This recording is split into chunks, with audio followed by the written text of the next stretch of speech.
Hello Pinoy Techs, magandang araw po sa inyo lahat. Welcome back sa Pinoy Techs channel. Sa video pong ito, i-share ko sa inyo kung paano natin i-activate yung Wi-Fi Direct. Bali, ang function po ng Wi-Fi Direct is para makapag-print po tayo ng document or picture mula dito sa cellphone wirelessly. Bali, dalawa yung way kung paano connect ang ating phone dito sa printer. Ang una is yung conventional na through Wi-Fi, internet. Kumbaga, ito, i-activate natin ng Wi-Fi, kukonect tayo sa internet. At yung phone naman, kukonect tayo sa internet para ma-access natin to. Bali, ang gagawin natin ngayon, yung Wi-Fi Direct is direct na from phone to printer na kagad. Okay? So, simulan na po natin.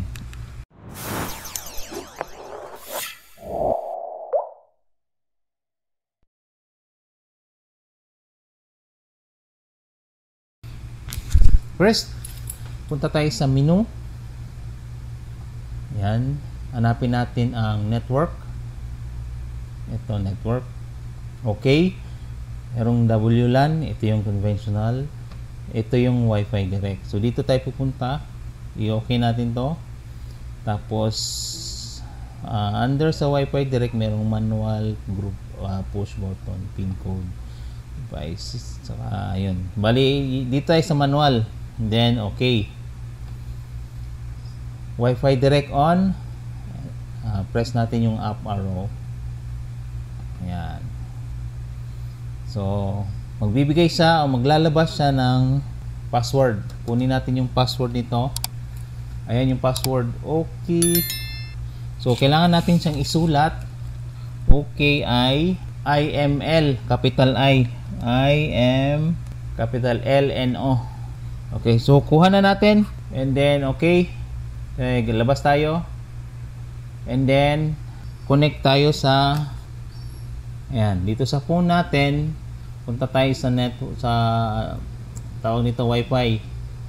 So, bali lalabas dito yung, ayan, kita na niya. Medyo matagal lang siya lumabas. So, connect tayo. Connect. And then, yung password na binigay niya, yun yung i-entry natin. So, 0, tapos KI, malaking I, and then M, then malaking L, N, and O. Then, join. Natin ang password ko. Connecting. Hopefully, sakto to. Ayun, nako, wrong password. So, kung wrong password, tingnan natin. 0, baka O ito. L, okay, I, or baka, mali na ito. Baka ito isang capital I or L. So, unahin natin itong O. Yan, ginawa ko na siyang O. Then join. Ayun.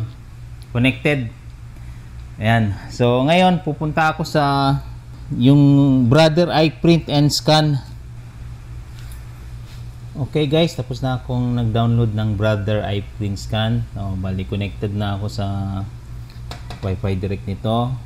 Tapos, yan, ito na yung ano, bali ito na yung ano, Brother Eye Print and Scan. Ayan, dalawa sa. Pwede pala tayong mag-scan dito. So ngayon, magpi-print tayo. Teka, select muna natin yung printer.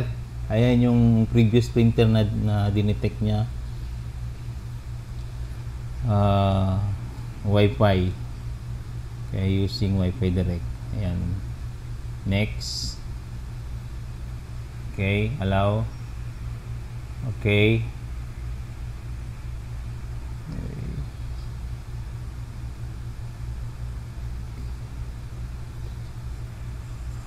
Ayun.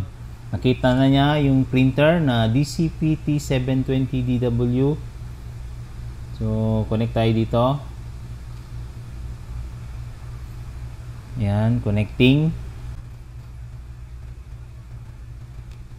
So, nag-prompt siya. Connect, okay. Up arrow. Connecting.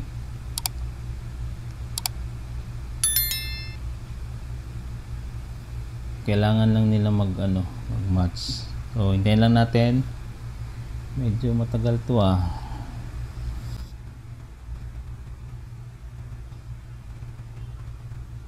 Matagal pag brother. Ang tagal. Dito ako nagkakaproblema sa so cancel natin, cancel. Punta tayo dun sa isa na so connected na naman siya balikan uli natin. So ayan, punta tayo sa yung app na ginagamit natin. Matagal talaga. Dito tayo sa ito, Noco Print app.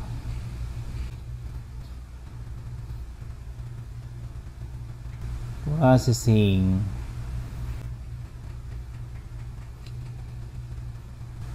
Tagal din.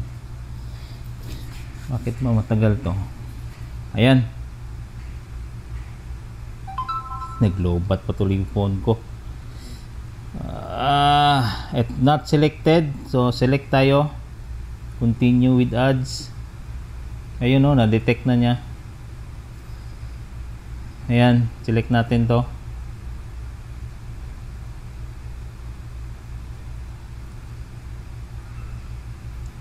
So use generic lang muna. Wala pala to. Ayan, press OK key. Mukhang mabagal Connected pa rin naman. Balik tayo uli. Noco Print. Ayun na, naka-register na siya. Documents, file. Ito, try natin tong resume. Ayan, ilang pages ba to? 1, 2, 3 pages. A4. Sige, print. Ayan o. Ayun, pasok pala. Yun lang ginagawa ko pagka nag-delay siya receiving data.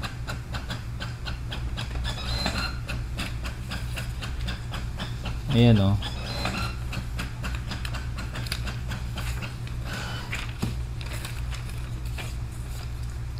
Ayan. Medyo pula yung mukha kasi kulang ng yellow itong printer na to. Ayan, so nag-print na. Tatlong pages ang pinrint. Ayan. Ayan, so ganun lang. Sa Brother iPrint Scan na app, medyo mabagal. Doon uli ako sa Noco Print app, yung paborito nating app na ginagamit. So yun lang, ito. Nakapag-print na siya ng PDF file, 3 pages. Ayan. Okay. So, I hope nakatulong itong video na to kung paano i-activate yung Wi-Fi Direct, and then ganun din paano tayo nakapag-print mula dito sa cellphone natin. Ayan, finishing job pa rin. But anyway, tapos naman yung printing natin. Kung nagustuhan niyo naman tong video na to, maaari po kayong mag-subscribe, like na rin, at yung bell po huwag kalimutang pindutin para updated po tayo sa mga darating pang mga tutorial. Okay, hanggang sa muli po dito lang sa Pinoy Tech Channel. Bye bye.